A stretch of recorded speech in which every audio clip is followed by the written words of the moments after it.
નમસ્કાર, હું દીપાલી ઇનામદાર. આજે આણંદ તાલુકાના ગાના ગામમાં આવી છું. ગાના ગામમાં આપણા સિયારામ ફાઉન્ડેશનના તાલીમ કેન્દ્ર ચાલે છે. એમાં આજે સીવણનું તાલીમ કેન્દ્ર છે એ ગાના ગામમાં ચાલી રહ્યું છે. આજે અહીંયા મહિલાઓને મળવા આવી છું.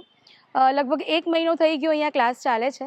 એટલે આજે મહિલાઓને આપણે મળીશું, એમની સાથે વાત કરીશું, એમના અનુભવો જોઈશું, એમને કેટલું આવડે છે, કેટલું શીખી ગયા છે અને આગળ જઈને શું કરવાના છે એ વિશેની બી પૂછપરછ, સવાલ જવાબ કરીશું.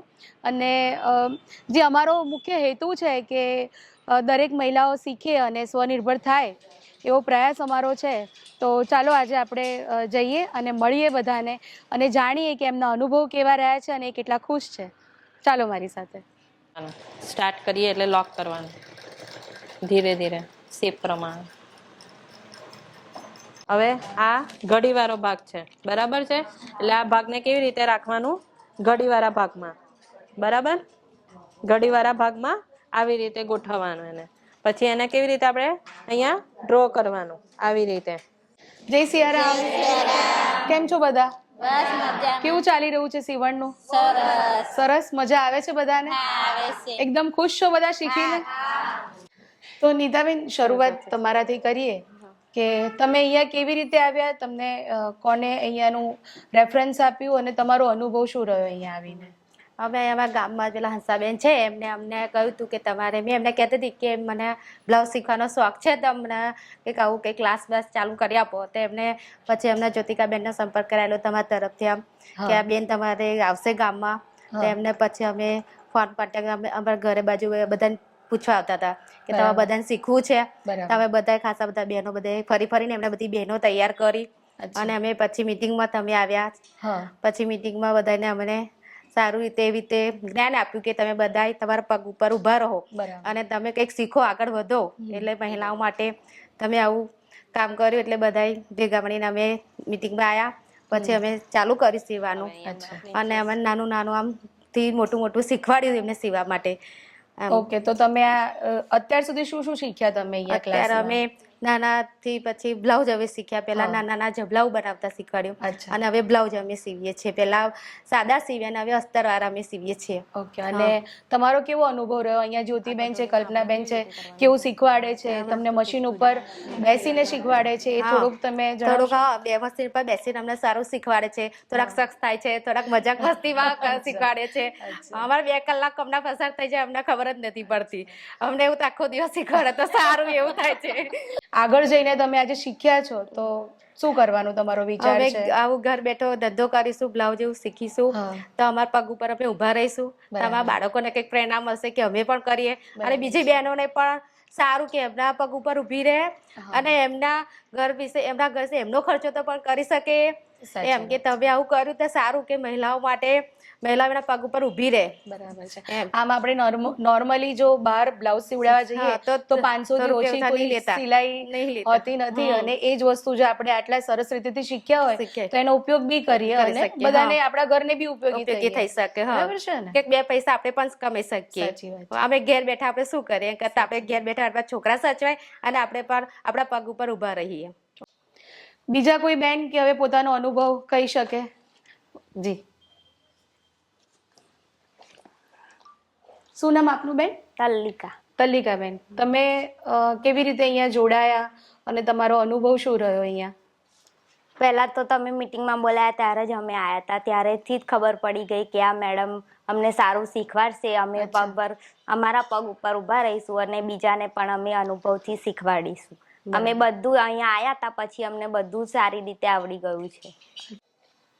તમારું નામ શું બેન? પટેલ નિરાલીબેન. પટેલ નિરાલીબેન, તમારો શું અનુભવ છે અહીંયા આવીને? મારો અનુભવ એ જ છે કે અમે જે સીવીએ છે પણ સારું શીખવાડે છે અને અમે જે પહેલા શીખ્યા એના કરતા પણ સારું શીખવાડે છે. અચ્છા. જી, તમને જોઈને એવું લાગે છે કે તમે ચાહો તો બહાર પણ જોબ કરી શકો છો કે કોઈ ઓફિસમાં પણ સારી એવી નોકરી મેળવી શકો છો. તો તમે કેમ આ પસંદ કર્યું કે આવી રીતે ઘરે બેસીને આમ કામ કરીને આપણે રોજિંદી મેળવી શકીએ એમ. હા એકચ્યુઅલી કે મારી નાની બેબી છે હજુ હા. 3 વર્ષની, હા. એને પણ સાચવવાની, ઘર સાચવવાનું, મારી કોઈ મારી સાસુ છે એ બહાર છે, અચ્છા. એટલે એકચ્યુઅલી મારા ઘરમાં બીજું કોઈ છે નહીં મારા બરાબર વગર, છે. એટલે ઘર પણ સચવાય અને આ બીજું આપણું કામે થાય બરાબર. એટલા માટે. એટલે આ તમે આ રીતનું કરો તો તમારું ઘર પણ સચવાય, તમારું બાળક પણ સચવાય ને અને આપણને આપણું રોજિંદી પણ આપણે ચાલુ થાય. કરી શકીએ. Okay. ખૂબ સરસ. તમારો કેવો અનુભવ રહ્યો અહીંયા આવીને? મારો બહુ સારો અનુભવ રહ્યો. પહેલા જ્યાં શીખ્યા એના કરતા પણ સારું શીખવાડે છે. હા. અને અહીંયા આવી ત્યાં પછી થોડું બીજું 2-3 બ્લાઉઝ સીવ્યા પણ સરસ સીવાયા છે. જ્યોતિબેન, તમે કહેતા હતા કે એક બેન છે જેમના હસબન્ડ બહુ સપોર્ટ કરે છે એમને સીવણ શીખવા માટે, તો એ કયા બેન છે? એ પદ્માબેન છે, એમના હસબન્ડ બહુ સપોર્ટિવ. અચ્છા. તો પદ્માબેન, તમે જ્યારે પહેલી વાર આવ્યા અહીંયા ત્યારે મેં તમને જોયા હતા, તમે બહુ જ ગભરાયેલા હતા અને થોડાક નર્વસ પણ હતા. તો કેવું રહ્યું તમારો અહીંયાનો અનુભવ? સારું રહ્યું. અને બધા ક્લાસમાં એ વાતો કરે છે કે તમારા હસબન્ડ તમને બહુ સપોર્ટ કરે છે. હા મેડમ. તો શું તમારે તમારા હસબન્ડને શું વાત થાય, અહીંયા કેવી રીતે તમે આવ્યા ને એમને કેવી રીતે ખબર પડીને તમને અહીંયા મોકલ્યા? અમે મોગરી જતા હતા, પછી અમને સુધાબેનથી મેડમનો કોન્ટેક્ટ થયો ને તેમને કહ્યું કે અહીં સીવણ ક્લાસ ચાલુ થવાનું છે, અચ્છા. તે મારે વધારે શીખવું છે કેમ કે હા. મારે 4 બેબી છે, હા. તે ડ્રેસ ચોલી એવું બધું શીખવું છે, તો બરાબર. મારે બહારનું નહીં પણ મારી બેબીઓનું કરી શકું. બરાબર છે.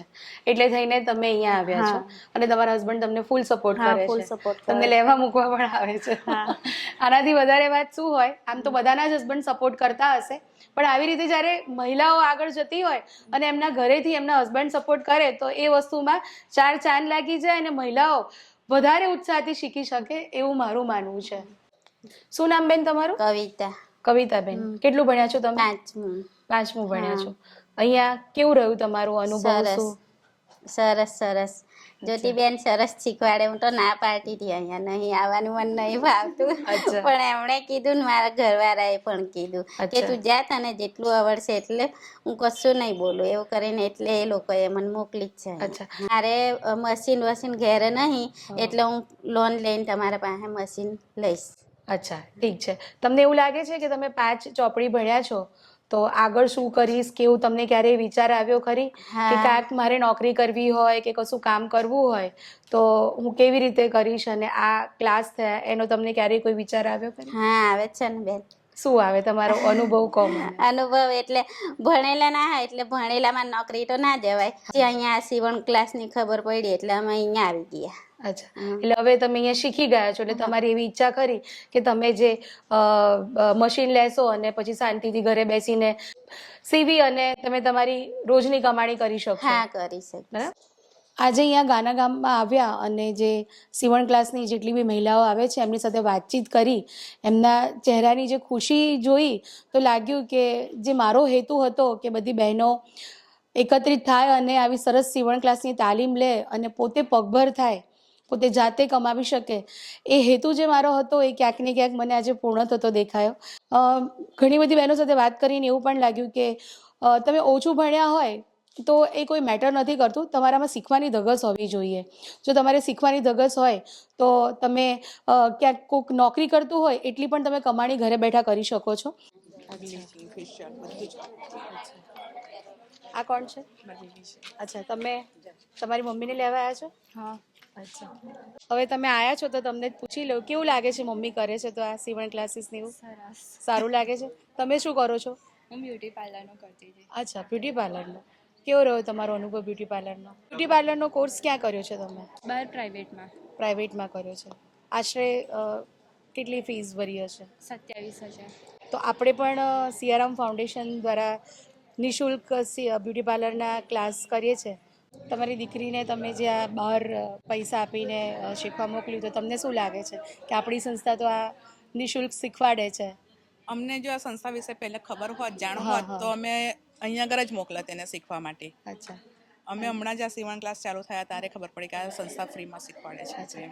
તારે શું કહેવું છે બેટા? મારે બી એ જ કહેવું છે કે અહીંયા ફ્રીમાં શીખવાડે છે તો બધા અહીંયા જ શીખવું જોઈએ, એમ બહાર પૈસા ભરીને ના શીખવું. થોડું વહેલા ખબર પડી પડી હોત હોત તમને તો હા. થોડા તમારા પૈસા પણ બચી ગયા. હા. બરાબર ને? કોઈ વાંધો નહીં, પણ જ્યારે પણ હવે ફરીવાર શીખવાનું આવે તો તમે ભલે શીખી લીધું છે પણ ફરી વધારે સારું એવું શીખી શકો છો અને જોડાઈ શકો છો.